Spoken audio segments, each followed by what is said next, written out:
Sloane picked up the stone and gauged its weight speculatively. He ran his hands over its smoothness and inspected the white veins. With a calculating look, he set it down. "It's pretty, but how much is it worth?"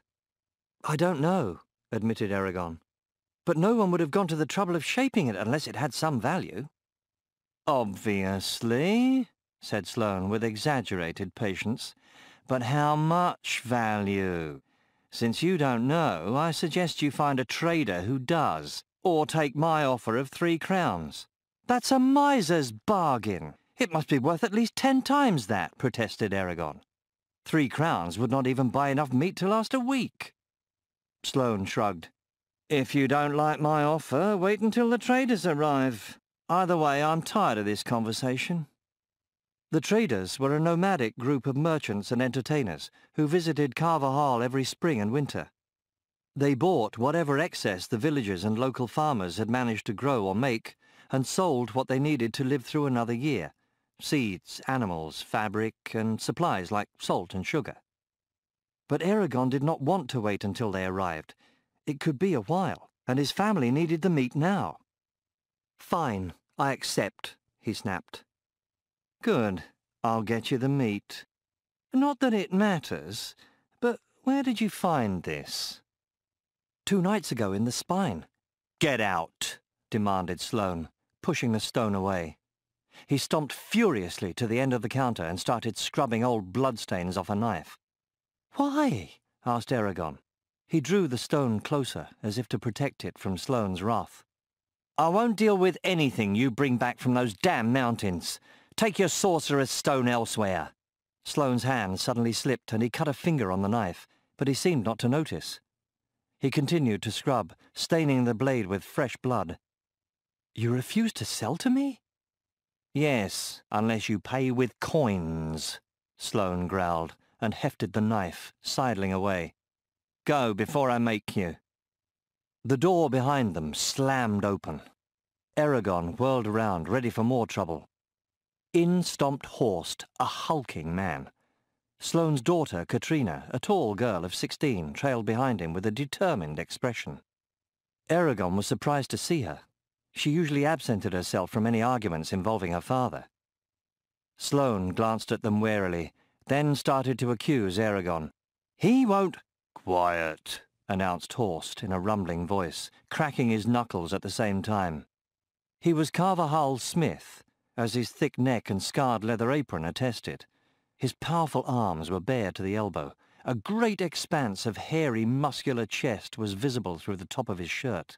A black beard, carelessly trimmed, roiled and knotted like his jaw muscles. "Sloane, what have you done now?" "Nothing." He gave Eragon a murderous gaze, then spat. "This boy came in here and started badgering me. I asked him to leave, but he won't budge. I even threatened him, and he still ignored me." Sloane seemed to shrink as he looked at Horst. "Is this true?" demanded the smith. "No," replied Eragon. "I offered this stone as payment for some meat, and he accepted it. When I told him that I'd found it in the spine, he refused to even touch it. What difference does it make where it came from?" Horst looked at the stone curiously, then returned his attention to the butcher. "Why won't you trade with him, Sloane? I've no love for the spine myself, but if it's a question of the stone's worth, I'll back it with my own money." The question hung in the air for a moment. Then Sloane licked his lips and said, "This is my own store. I can do whatever I want." Katrina stepped out from behind Horst and tossed back her auburn hair like a spray of molten copper. "Father, Eragon is willing to pay. Give him the meat, and then we can have supper." Sloane's eyes narrowed dangerously.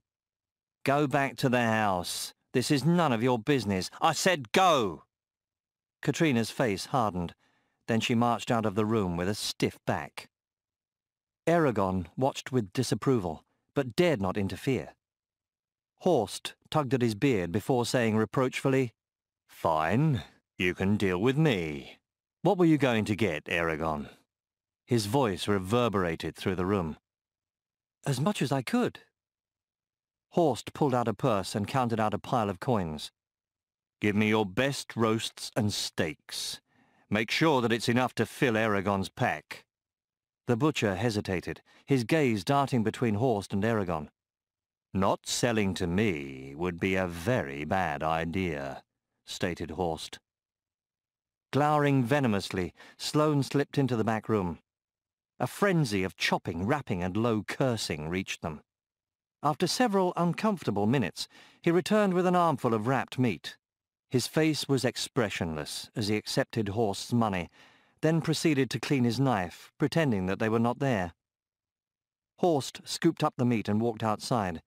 Eragon hurried behind him, carrying his pack and the stone. The crisp night air rolled over their faces, refreshing after the stuffy shop. "Thank you, Horst. Uncle Garrow will be pleased." Horst laughed quietly. "Don't thank me. I've wanted to do that for a long time. Sloane's a vicious troublemaker. It does him good to be humbled. Katrina heard what was happening and ran to fetch me. Good thing I came. The two of you were almost at blows. Unfortunately, I doubt he'll serve you or any of your family next time you go in there, even if you do have coins." "Why did he explode like that? We've never been friendly, but he's always taken our money, and I've never seen him treat Katrina that way," said Eragon, opening the top of the pack. Horst shrugged. "Ask your uncle. He knows more about it than I do." Eragon stuffed the meat into his pack.